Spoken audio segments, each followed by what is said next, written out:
할렐루야. 예, 우리 인사하겠습니다. 사랑합니다. 축복합니다. 인사하겠습니다. 예, 오늘 좀 이렇게 인사하겠습니다. 죽을 준비하셨습니까? 죽을 준비하셨습니까? 예, 죽음이 나랑 너무 멀리 있는 것처럼 느껴지는데, 예, 성경은 우리에게 언제든 죽음은 가까이 올 수 있다는 것을 경고하고 있고, 그럴 때 우리는 얼마나 준비되어 있는지에 대해서 점검할 것을 경고하고 있죠. 지난 한 주간 동안 우리 아이들과 함께 코스테를 다녀왔습니다. 여러 행사들이 있었고 여러 강사들이 와서 말씀을 전하고 기도하고 찬양하는 시간을 가졌는데, 그 중에 한 분을 소개해드리고 싶은데, 브라이언 박이라는 분입니다. 이분은 불교 가정에서 자라났고 좋아하는 게 딱 두 가지가 있었대요. 하나는 돈, 하나는 차. 그래서 어떻게 하면 돈을 벌 수 있을까? 그렇게 생각하고 안 되는 머리로 변호사가 돈을 많이 버는구나. 그래가지고 미국에서 변호사가 되기 위해서 학교를 다니다가 보니까 변호사보다 돈 더 많이 버는 직업이 있다는 걸 발견했어요. 증권회사, 투자회사를 가면 돈이 벌겠다. 그래가지고 학교를 졸업하고는 무조건 그 증권회사 문을 두들겼답니다. 그래서 정말 말도 안 되게 어떻게 들어가게 됐는데, 또 말도 안 되게 성공을 거뒀어요. 너무 성공을 거둬가지고 회사에서 이 인재를 놓치면 안 되겠다 그래가지고 연봉을 수십억에다가 직책을 바이스 프레지던트까지 줬답니다. 그때 나이가 20대 중반의 나이였습니다. 집에는 차가 수십 종류의 차가 롤스로이스, 페라리 이런 차들로 가득 차 있었는데 전혀 행복하지가 않았다는 거죠. 결국 그는 그 젊은 나이에 수많은 돈을 벌고 자기가 원하는 것을 다 이루는 삶을 살면서도 공허함을 견디지 못해 결국 알코올에 빠지게 되고 마약에 빠져서 알코올 중독, 마약 중독에 빠졌습니다. 두 번이나 자살 시도를 했다가 실패했던 그런 공허한 삶을 살고 있던 와중에, 사실 이분의 회심도 굉장히 드라마틱한데, 어느 날 차를 타고 가다가 자기 형과 함께, 옆에 있는 형과 함께 하나님 인격적으로 그 자리에서 만난 겁니다. 그 자리에서 거꾸로졌고 하나님을 그 자리에서 인격을 하는 극적인 회심을 경험하고 난 뒤에 그의 삶이 100% 바뀌게 됩니다. 결국 그 모든 직장과 그 부귀영화 다 내려놓고 오직 복음을 전하는 삶을 살아야 되겠다라는 결단을 가지고서 그때 이후로 오직 복음을 전하는, 오직 예수만을 전하는 그런 삶을 살아가고 있습니다.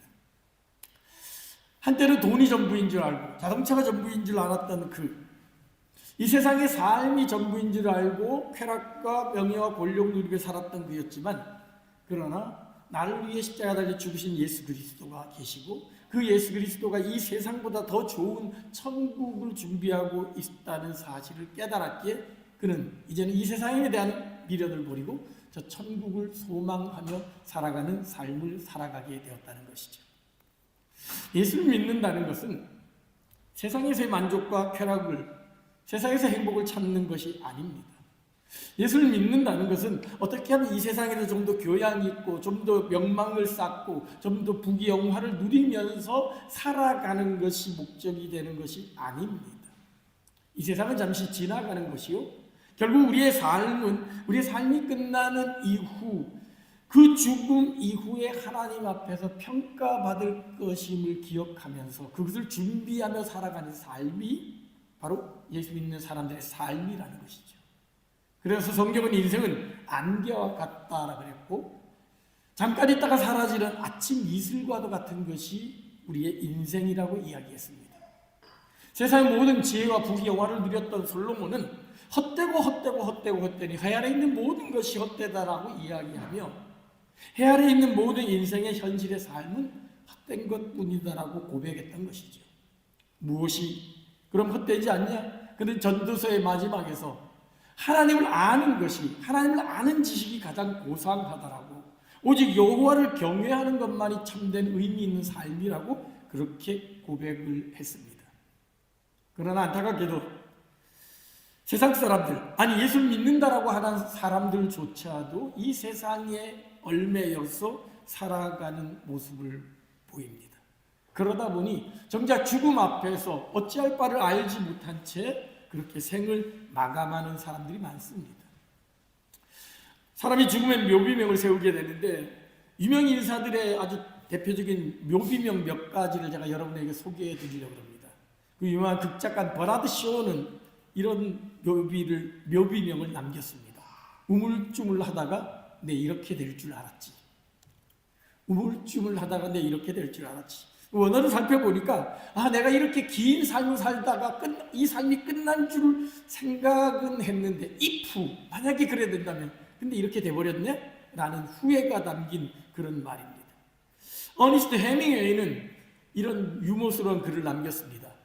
일어나지 못해 미안하고.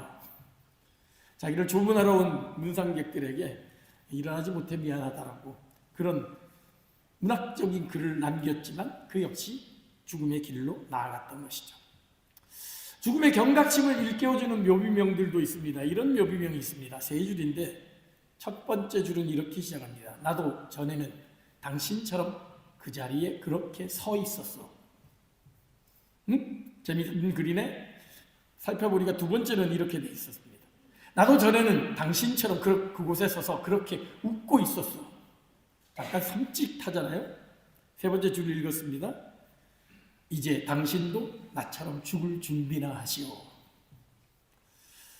고인을 그리워하며 문상을 갔지만 그 고인은 후손들에게 남겨준 말은 그래 나도 그때 그렇게 서서 평생을 살 것처럼 영원을 살 것처럼 착각하고 웃으며 있었지. 근데 너도 나처럼 죽을 거니 죽을 준비나 하라는 것이죠. 또 이런 묘비명도 있습니다. 오늘은 내가 묻히기에 당신이 나의 장례를 위해 여기에 왔노라. 그러나 내일은 당신 차례이니 당신이 여기에 묻히게 되리라. 사람은 언젠가는 죽는다는 교훈이죠. 그러니 죽을 준비를 하라는 겁니다. 그렇습니다. 사람은 누구나 죽습니다. 그러기에 죽을 준비를 해야 되죠. 그래서 많은 사람들이 그 죽음을 어떻게 준비해야 될지 두려움과 걱정 가운데 그 죽음을 맞이합니다. 그런데 똑같은 죽음을 맞이했던 사람 가운데 전혀 다른 마음으로 죽음을 맞이한 사람도 있습니다. 미지의 땅 한국에 와서 오직 예수를 전하기 위해서 평생을 헌신하며 수고했던 수많은 선교사들이 묻힌 곳이 양화진입니다.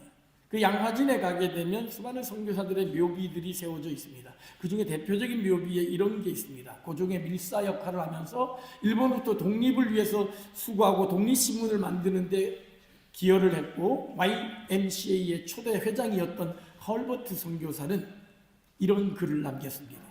나는 웨스트민스터 사원보다 한국 땅에 묻히기를 원하노라. 웨스트민스터 사원은 모든 선교사들이 모든 크리스찬들이 묻히기를 원한 가장 영광스러운 장소입니다. 가장 아름다운 교회입니다. 근데 그는 그 웨스트민스터 사원에 묻히기보다는 한국 땅, 내가 사랑하는 땅, 이 한국 땅에 묻히기를 원한다라고 그렇게 고백했습니다. 그런가 하면 여성 선교사로 24살의 나이에 복음을 전하기 위해 이 땅에 와서 단 9개월 만에 과로로 인하여 죽음을 맞이한 처녀 선교사 캔드릭은 이런 글을 남겼습니다.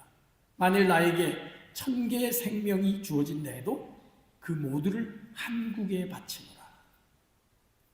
전혀 알지도 못했던 나라 한국이지만 이 나라 백성들의 영혼 구원을 위해서 자신의 생명을 아끼지 않고 바쳤던 사람들, 1000개의 생명이 있다 할지라도 난 그 모든 생명을 이 한국의 복음화를 위해서 바치겠다라고 결단했던 이런 선교사들의 헌신을 통해 한국의 복음이 전해졌고 우리가 구원을 받게 되었던 것이죠.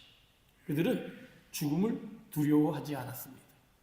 오히려 1000개의 생명이 있다 할지라도 그 모든 것을 사랑하는 이 한국 땅, 사랑하는 잃어버린 영혼을 위하여 바치겠다는 결단을 가진 그런 사람들이었던 것이죠.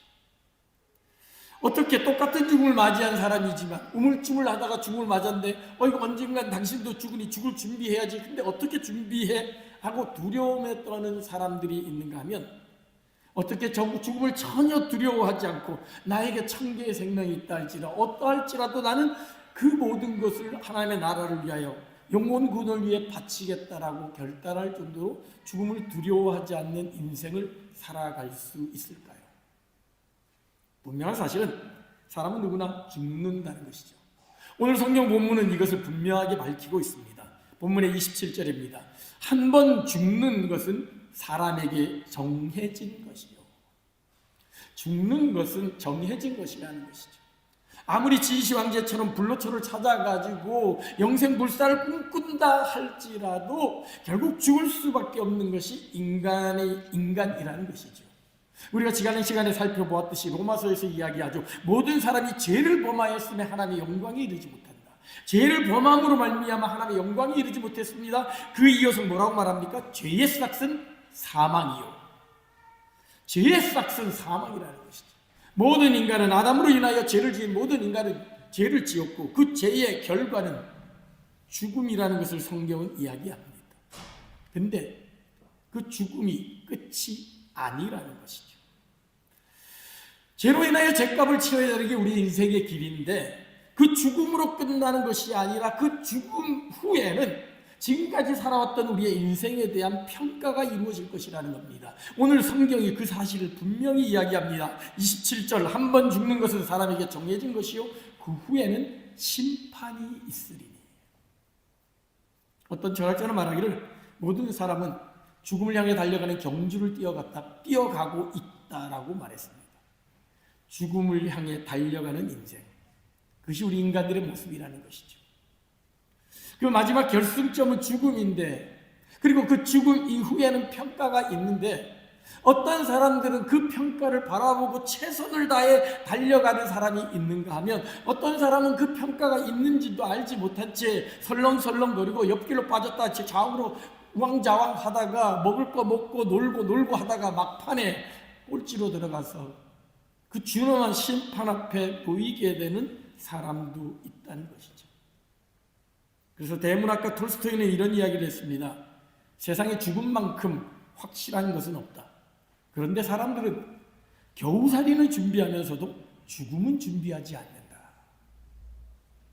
겨울이 되면 겨우살이를 준비하죠. 두꺼운 옷을 준비를 하고 김장을 하고 여러 가지로 준비를 해서 겨울을 맞이하는데 정말 가장 중요한 죽음을 위한 준비는 전혀 하지 못한 채 마치 영생을 살 것처럼 살아가는, 현실에 집착하며 살아가는 사람들의 모습이 보통 인간들의 모습이라는 것이죠. 그러나 성경은 분명히 이야기합니다. 그 후에는 심판이 있을 것이다. 100m 경기를 뛰고 나면 1, 2, 3등이 가려지듯이 아무리 긴 마라톤 경기를 뛴다 할지라도 그 후에는 분명한 평가가 이루어지듯이 우리의 인생의 긴 마라톤을 뛰고 난 뒤에는 우리 인생에 대한 평가가 분명히 있을 것이라는 것이죠. 그 평가는 우리가 달려온 그 인생길을 어떻게 달려왔는지를 보게 된다는 거죠. 그래서 사람들은 그 인생길을 살아가기 위해서 그 평가를 잘 받기 위해서 돈을 많이 버는 것, 아까 브라이언 밧 목사님과 같이 좋은 차를 타고 다니고 높은 지위에 오르면 그것이 성공한 인생인 줄 알고 착각하며 살아가는 사람들이 있다는 것이죠. 그러나 성경은 우리의 그 심판은 우리가 생각하는, 세상 사람이 생각하는 그 기준과는 전혀 다름을 이야기합니다. 심판이 있을 것이라고 말하면서 28절에 이렇게 말씀합니다. 이와 같이 그리스도도 많은 사람의 죄를 담당하시려고 단번에 들이신 바 되셨고 구원에 이르기 위하여 죄와 상관없이 자기를 바라는 자들에게 두 번째 나타나리라. 두 번째 나타날 것인데, 그래서 두 번째 재림하셔서 모든 것을 평가하실 텐데 그 평가의 기준이 뭐냐? 많은 사람의 죄를 담당하시려고 단번에 들이신 바 되신 우리의 죄값을 대속해 주신 예수 그리스도를 믿느냐 믿지 않느냐, 그 예수 그리스도를 마음속에 영접하느냐 안 하느냐에 따라서 그 평가의 기준이 갈린다는 겁니다. 열심히 뛰어서 신기록을 세우는 게 중요한 것이 아니라, 최선을 다해 달려가는 것이 중요한 것이 아니라, 그 정해진 길이 있는데 그 정해진 길대로 법대로 달려가서 마지막 결산할 때 당당하게 그 결산을 받는 모습인데, 그 정해진 길이 무엇이냐? 예수 그리스도의 길이라는 것이죠. 마라톤 신기록을 세웠는데 1시간 50분 만에 들어왔습니다. 세웠는데 알고 봤더니 곁길로 빠져오고 편법을 쓰고 자동차를 타고 자전거를 타고 달려온 인생이라면 그는 제대로 된 길이 아니죠. 최선을 다해 달려왔다라 그런데 자기 방식으로 달려왔다는 건 아니죠. 정해진 길이 있을 때 그 길대로 와야 돼야 시상식에 오를 수 있는 것 같이 오직 진리요 길이요 생명 되신 예수 그리스도라는 그 길을 걸어온 사람에 대하여 하나님은 그에 대한 정당한 심판을 하실 것이라는 것이죠. 그것이 뭐냐? 우리를 위하여 십자가 달려 죽으신 예수 그리스도, 우리를 구원에 이르기 위하여 오신 그 예수 그리스도를 붙들고 그 예수의 길을 걸어온 사람이냐 아니냐에 따라 판단이 되어진다는 것입니다. 그래서 쉬운 성경은 28절 말씀을 이렇게 번역했습니다. 그렇기 때문에 그리스도께서는 자기의 몸을 한 번에 들여 많은 사람의 죄를 없애주신 것입니다. 그리스도께서는 다시 오실 것입니다. 그때는 죄를 없애기 위해서가 아니라 그리스도를 기다리는 자들에게 구원을 주기 위해 오시는 것입니다. 죽음 이후의 심판, 모든 인류는 죄를 지었기 때문에, 모든 인류는 잘못된 길을 걸어갔기 때문에 결국은 심판에 이를 수밖에 없는데, 예수 그리스도에서 우리를 위하여 대신 죽으심으로 말미암아 그 모든 죄를 없애주셨다는 것이죠. 우리를 대신하여 죽는 그 주님의 그 죽으심, 그 죽음을 성경은 하나님의 사랑이라고 말하고 있습니다. 우리가 잘 아는 암송하는 구절 요한복음 3장 16절이죠. 하나님이 세상을 이처럼 사랑하사 독생자를 주셨으니 이는 그를 믿는 자마다 멸망하지 않고 영생을 얻게 하려 하심이라. 우리에게 영생을 주시기 위하여 독생자를 주신 것, 그것은 바로 하나님의 사랑이라는 것이죠.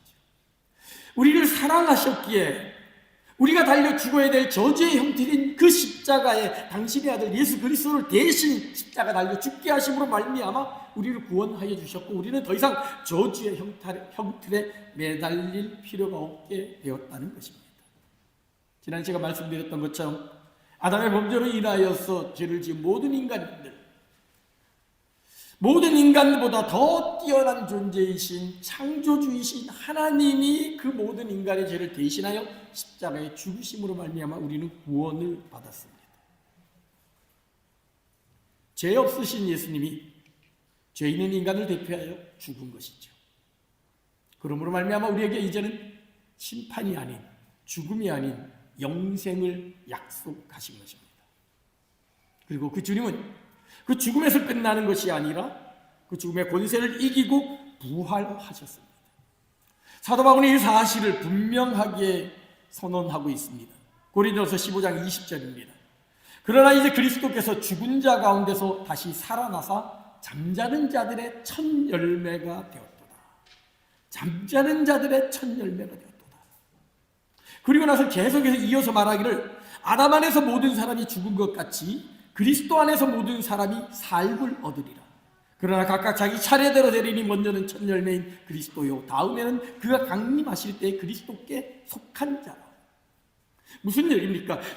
세상 사람이 죽음으로 끝난다라고 하지만, 죽음 위엔 아무것도 없다라고 이야기하지만 성경은 분명히 이야기합니다. 우리의 삶에 대한 평가가 반드시 있을 것이라고. 그 평가는 우리의 죄에 대한 것에 대해서는 죄의 심판으로 나아갈 것이고, 우리가 주님을 믿는 그러므로 말미암아 의인된 우리에게는 의의 심판으로 나아감으로 말미암아 영생을 소유하게 될 것이라고 약속하고 있습니다. 그것을 위해 주님은 다시 오실 것을 말씀하셨습니다. 초림 때 처음에 이 땅에 오셨을 때는 인간의 몸을 입으시고 처녀 마리아의 몸을 통해서 베들레헴의 마구간에서 초라하게 태어나셨던 예수님이지만, 이제는 모든 것을 심판하시는, 모든 것을 최종적으로 판단하시는 심판주로 이 땅에 다시 오실 때는 천군 천사를 대동하고 모든 사람이 다 보는 가운데 임하실 것이라고 약속하셨습니다.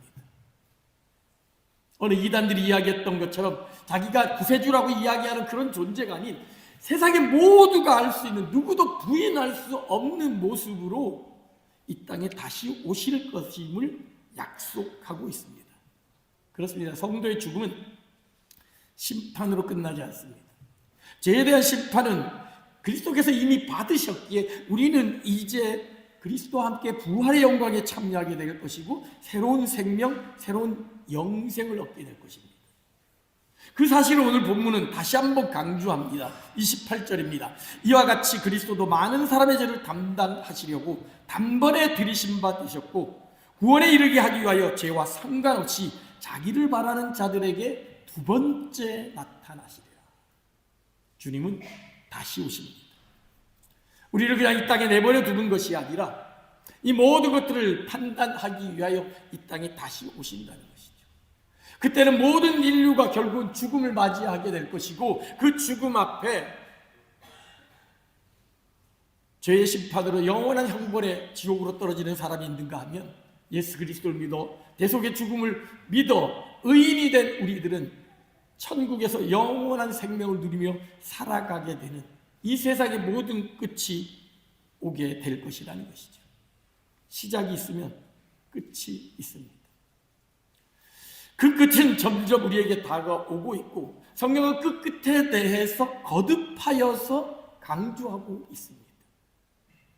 예수를 믿어 영생을 소유한 우리들은 그 끝이 다가오고 있음을 기억하고 그 끝을, 그 종말을 준비하는 삶을 살아야 되는 것이 우리들입니다. 세상 사람들이 이 세상이 전부인 줄 알고 세상의 명예와 권력과 부귀영화와 자신의 행복을 위해서 살아간다 할지라도 이미 저 천국을 소유하고 영생을 약속받은 우리들은 이 땅의 것들에 대해서 일희일비하지 않고 저 천국 바라보며 이 모든 것을 판단하시는 하나님을 바라보며 예수님의 재림을 소망하며 그 앞에 당당하고 부끄러움 없이 서기 위하여 하늘 영광 바라보며 살아가는 사람이 바로 우리 그리스도인들이라는 것이죠. 그러기에 앞서 소개했던 그 선교사님들 젊은 나이 와서 20대에 생명을 잃어갔지만 그 미국에서의 그 부귀영화 편안한 삶을 포기하고 식민지 사회에 와가서 식민지인 우리 조선인들과 함께 고난을 당하면서 고통을 받았던 그 이유도 하늘 영광이 얼마나 크고 놀라운지를 그들은 경험했기에 알았기에 기꺼이 이 세상의 부귀영화를 내려놓을 수 있었던 것이죠. 사도 바울은 우리에게 예수 그리스도에서 잠자는 자들의 첫 열매가 되셨도다, 예수님은 부활하셨다는 사실을 강조하시는데 그 전에 이렇게 말합니다. 고린도서 12장 20절은 그러나로 시작되는데 그 19절을 보면 바울이 이렇게 고백합니다. 만일 그리스도 안에서 우리가 바라는 것이 다만 이 세상의 삶뿐이면 모든 사람 가운데 우리가 더욱 불쌍한 자이다. 만약 그리스도인에게 있어서 이 세상의 삶이 전부라면 우리는 가장 불쌍한 사람이라는 이런 고백입니다. 이 말은 무슨 뜻이죠? 거꾸로 말하면 부활을 믿지 아니하고 주님의 재림을 믿지 않는 이 세상이 전부인 것으로 착각하며 살아가는 사람들에게 있어서 우리 그리스도인들의 사는 모습은 어떤 모습이다? 불쌍한 사람들이야. 뭐하러 저렇게 사나? 굳이 저렇게 살아야 될 필요가 있나? 좀 편하게 살면 되지. 뭘 그렇게 시간을 들이고 물질을 들이고 정성을 들여가지고, 아니 저 사람들은 자존심도 없나? 아니 저 사람들은 저렇고 하면서도 지금 무슨 낙이 있나? 세상이 볼 때 우리는 가장 불쌍한 삶을 살아가는 사람이라는 것이죠. 거꾸로 말하면 세상 사람 살아갈 때 와, 저 사람 잘 사네, 부럽다, 잘 먹네, 잘 먹고 잘 사네, 그렇게 한다면 그는 뭔가 잘못된 것이라는 거죠. 우리가 꿈꾸는 세상적인 성공, 세상적인 명예, 세상적인 부귀영화, 잘 먹고 잘 살고 좋은 차 타고 여행 다니고 놀고 먹고, 브라이언 박사의 그 예를 들었지만 그 누구보다도 젊은 나이에 엄청난 부귀영화를 누렸지만 예수를 만난 이후에 그 모든 것이 얼마나 쓸모없는지를 깨달았던 것처럼 우리가 여전히 그런 세상의 낙에 취해 산다면 우리는 예수를 모르든지 착각하고 있는 것인지 우리는 한번 심각하게 점검해 봐야 된다는 거죠. 정말 인생에 가치 있는 것이 무엇인지, 그것이 하늘나라인지 아니면 이 땅에서의 성공과 행복인지를 한번 점검해 보아야 된다는 것이죠. 주님은 두 번째 나타나시리라고 분명히 약속하셨습니다. 오늘 지금 당장 주님이 나타난다면 과연 여러분 뭐라고 응답하시겠습니까?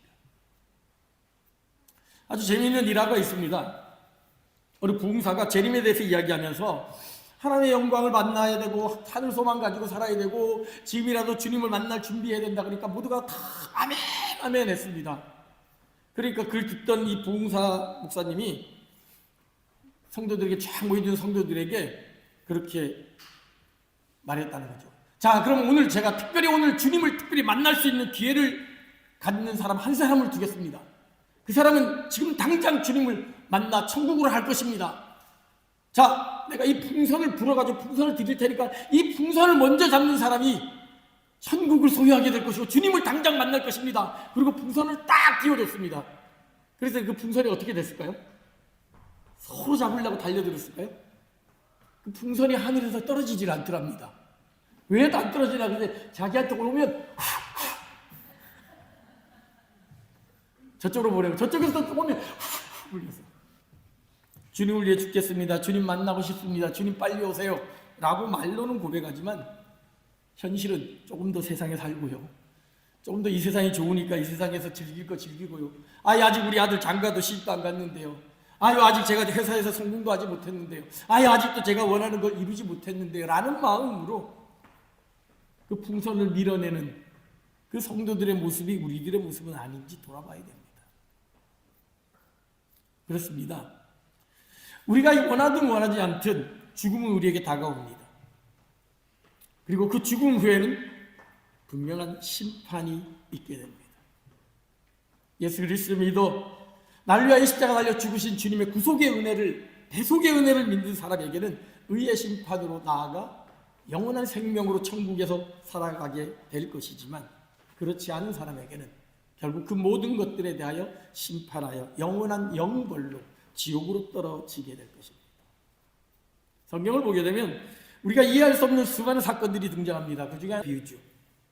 부자는 열심히 일했습니다. 돈을 많이 모았습니다. 성경 어디에도 그 부자가 불법으로 부정으로 다른 사람을 핍박해서 착취해서 돈을 벌었다는 기록은 없습니다. 그는 열심히 일했을 것이고 지혜롭게 일했을 것이고 최선을 다했을 것입니다. 그는 말합니다. 내가 이제 돈을 많이 벌었으니 이 돈을 어떻게 할까? 이걸 어떻게 할까? 내가 창고도 더 짓고 해가지고 이것도 사면 이렇게 내가 먹고 마시고 즐길 수 있겠구나. 내 노후는 이렇게 살 수 있겠구나. 철저한 노후 준비까지 한 사람이었습니다. 계획적인 사람이었습니다. 그런데 하나님 말씀하십니다. 어리석은 자여, 내가 오늘 밤 네 영혼을 취하여 버리면 네가 모은 이 재물들은 다 네 것이 되겠느냐. 그 구절에 보게 되면 그 예화에 보면 이 부자에게는 오직 나밖에 없었습니다. 내 영혼아, 내 물질이 나를 만족하니 나의 만족과 유익을 위해 내가 창고를 짓고 내가 노후를 준비하고 내가 이렇게 살 것이다. 나라는 말밖에 등장하지 않습니다. 주님은 말씀하십니다. 네가 너 자신에 대해서는 부유했지 모르지만 하나님에 대해서는 가난한 인생이다. 하나님을 생각하지 않고 오직 자신만을 위해 살아갔던 그는 결국 하나님 앞에 영원한 심판을 받아 지옥으로 떨어질 수밖에 없었던 것이죠. 나는 그런 하나님, 다시 오시는 그 하나님 앞에 어떤 모습으로 과연 설 수 있을까요? 그래서 청교도 시대 청교도들은 이런 말을 했습니다. 불신자는 한 번 태어나고 두 번 죽는 반면 신자는 두 번 태어나고 한 번 죽는다. 누구나 한 번은 태어나죠. 그런데 불신자는 예수 그리스도 믿지 않음으로 말미암아 육신의 죽음을 당할 뿐만 아니라 결국 영혼의 죽음을 당해 지옥으로 가게 됩니다. 그러나 신자는 육신으로 한 번 태어나지만 결국 죽음 인생이 있다는 것을 알고 예수를 믿어 거듭남으로 말미암아 영적으로 거듭나서 두 번 태어나게 됨으로 말미암아 육체적인 죽음밖에는 당하지 않는다는 것이죠. 여러분은 한 번 태어나 두 번 죽겠습니까? 아니면 두 번 태어나서 한 번만 죽고 싶습니까? 성령으로 거듭난 영혼들은 육신의 죽음은 당할지 모르지만 영적인 죽음을 당하지 않을 것이라고 성경은 약속합니다. 그러나 불신자는 육체로 한번 태어나 육신의 죽음을 맞이할 뿐만 아니라 이후에는 영원한 죽음을 맞이하게 될 것이라고 성경은 경고하고 있습니다. 우리의 미래에 대해 일어날 종말에 대한 경고로 가득 찬 계시록에 이렇게 쓰여 있습니다. 계시록 20장입니다. 죽은 자들이 자기 행위를 따라 책들에 기록된 대로 심판을 받으니 바다가 그 가운데서 죽은 자들을 내주고 또 사망과 음부도 그 가운데에서 죽은 자들을 내주매 각 사람이 자기의 행위대로 심판을 받고 사망과 음부도 불못에 던져지니 이것은 둘째 사망 곧 불못이라. 예수 안에서 구원받지 못한 자들의 둘째 사망, 즉 영원한 죽음에 대한 경고의 말씀입니다. 그렇습니다. 사람은 누구나 죽습니다. 그러나 그 죽음 이후에는 지금까지 살아온 삶의 결과에 대한 분명한 심판이 있다는 사실을 기억해야 합니다. 죽음은 끝이 아니라 또 다른 시작이라는 사실. 영원한 생명으로 나아갈지 영원한 죽음으로 나아가야 될지를 결정하는 것이 죽음이라는 사실을 우리는 기억해야 될 것이고 그러기에 죽음 이후를 준비해야 합니다.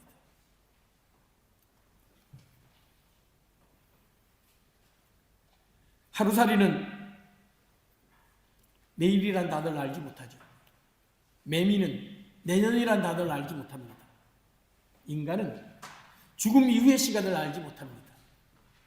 그런데 하루살이가 내일이란 단어를 알지 못하고 매미가 내년이란 단어를 알지 못하고 인간이 죽음 이후가 어떻게 되는지 알지 못한다고 해서 내일이 오지 않는 것처럼 내일이 오지 않지 않는 것처럼 내년이라는 시간이 반드시 오는 것처럼 죽음 이후의 시간도 반드시 온다는 사실을 우리는 기억해야 합니다. 한번 정해진 것은 사람에게 정하신 것이요 그 후에는 심판이 있다라고 그렇게 선언하고 있기 때문입니다. 말씀을 마무리합니다. 스페인 국기를 보게 되면 아주 재밌는 문양이 있습니다. 국기 문양에 두 가지 기둥이 있죠. 이렇게 스페인 국기에 보면 문양을 보면 양쪽 기둥이 되어 있는데 이게 헤라클레스 기둥이라고 불려지는 겁니다. 그 헤라클레스 기둥에 글자가 새겨져 있는데 한쪽에는 플러스, 한쪽에는 울트라라는 글자입니다. 이 플러스 울트라라는 글자를 새겨진 연유가 이렇게 되는데 고대 그리스도인들이 이 지브롤타 끝 해벽, 그러니까 스페인의 제일 마지막 끝이죠. 그 지역이 지구의 끝이라고 생각을 했습니다. 그리고 걔네들은 평면설을 믿었기 때문에 이 지구의 끝, 육지의 끝을 더 나아가게 되면 바다가 어떻게 된다? 낭떠러지가 될 것이다. 폭포가 되어 죽을 것이다 생각을 하고 여기 이상 넘어가면 안 된다라는 의미에서 부정어를 뜻하는 니를 넣어서 니 플러스 울트라라는 말 썼습니다. 더 이상은 없다라는 의미입니다. 그러니까 여행을 하다가도 보고 나서 그 절벽에 세워진 그 기둥을 보고 옆에 기둥을 보여주세요. 저 기둥을 보고 이 기둥이 여기가 지구 끝이구나 육지 끝이구나 더 이상 나가면 안 되는구나 라는 경고 팻말로 니 플러스 울트라라는 말을 썼던 것이죠. 근데 어떤 일이 벌어지죠? 콜럼버스가 신대륙을 발견하게 됩니다. 그리고 나서 이 대륙 너머에 또 다른 대륙이 있다는 사실을 알게 된 것이죠. 그래서 이 스페인 정부에서는 이 넘어서도 또 다른 것이 있다라는 것을 알려주기 위해서 이 부정어를 뜻하는 네를 빼버리고 플러스 울트라 더 이상이 있다, 더 나아가도 있다라는 그런 말을 새겨 넣은 거죠. 사실 이 스페인 국기에는 더 이상이 있다라, 그러니까 더 이상을 향해 나아가는 스페인의 어떤 정복 정신, 도전 정신이 새겨진 그런 국기라고 할 수 있습니다. 신대륙을 발견하기 전에 유럽인들은 지브롤타 바깥의 세계를 알지 못했죠. 그래서 더 이상은 없다라고 생각을 했습니다. 근데 콜럼버스가 신대륙을 발견한 이후로 새로운 세상이 있다는 사실을 비로소 깨닫게 됐던 거죠. 이스라엘 사람들은 마치 신대륙을 발견하기 전에 유럽 사람들의 사고와 같이 이 세상이 전부인 줄 압니다. 죽음 이후는 없다라고 생각하는 거죠. 죽음은 끝이라고 생각하는 거죠. 근데 콜럼버스가 신대륙을 발견했듯이 예수 그리스도가 우리에게 새로운 세계를 알려주셨습니다. 죽음 이후의 세상이 있다는 것을 보여줍니다. 아니, 죽음 이후의 세상은 훨씬 더 아름답고 훨씬 더 행복하고 영원을 살아가는 세상이라는 것을 예수 그리스도는 당신의 죽음과 부활을 통해 우리에게 보여주신 것입니다. 그렇게 우리가 그 그리스도의 죽음과 부활을 붙들고 살아간다면 우리도 더 이상 죽음에 머무르지 아니하고 잠자는 여들의 첫 열매가 되신 예수 그리스도를 뒤따라 두 번째, 세 번째 열매로 나아가게 될 것이고 그리스도에서 약속하신 그 신천지, 새로운 세상, 하나님의 나라, 새하늘과 새 땅에서 사는 그 놀라운 세상을 살아가게 될 것입니다. 그래서 오늘 성경은 우리에게 약속합니다. 그리스도도 많은 사람을 위하여 단번에 들이심 받으셨고 구원에 이르기 위하여 죄와 상관없이 자기를 바라는 자들에게 두 번째 나타나시리라. 주님은 반드시 오십니다. 이 모든 것들을 판단하시기 위해 어떤 사람은 생전에, 어떤 사람은 죽어서도 오시겠지만 그때는 모든 것들이 종말을 구하는 때요, 심판을 구할 때라는 것을 성경은 약속합니다. 그래서 초대교회 성도들은 그 다시 오실 주님을 기다리며 이렇게 고백했습니다. 이것들을 증언하시니 이가 이르시되 내가 진실로 속히 오리라 하시거늘 아멘 주 예수여 오시옵소서. 아멘 주 예수여 오시옵소서. 지금이라도 당장 저는 기름이 준비되었습니다. 언제 오시든지 주님 저는 당황하지 않고 주님을 맞이하겠습니다 라는 마음으로 살아갔던 초대교회 성도들, 그 모습이 결국 악한 로마 제국을 무너뜨렸고 세속에 쩌들었던 문화들을 바꾸어놨고 하나님의 위대한 정의와 사랑이 가득한 세상을 만들었던 것이죠. 우리 역시 그런 초대교회 성도들의 신앙의 본을 따라 아멘 주 예수여 오시옵소서, 마라나타 주님 만나기 원합니다. 그 주님을 기다리며 소망하며 살아갑니다. 이 세상 끝에 새로운 세상이 기다리고 있다는 사실을 믿으며 기억하며 그 주님 바라며 나아가는 우리들 되게 소망합니다. 마음을 담아 나아가는 우리 모두가 되기를 주님의 이름으로 축원합니다.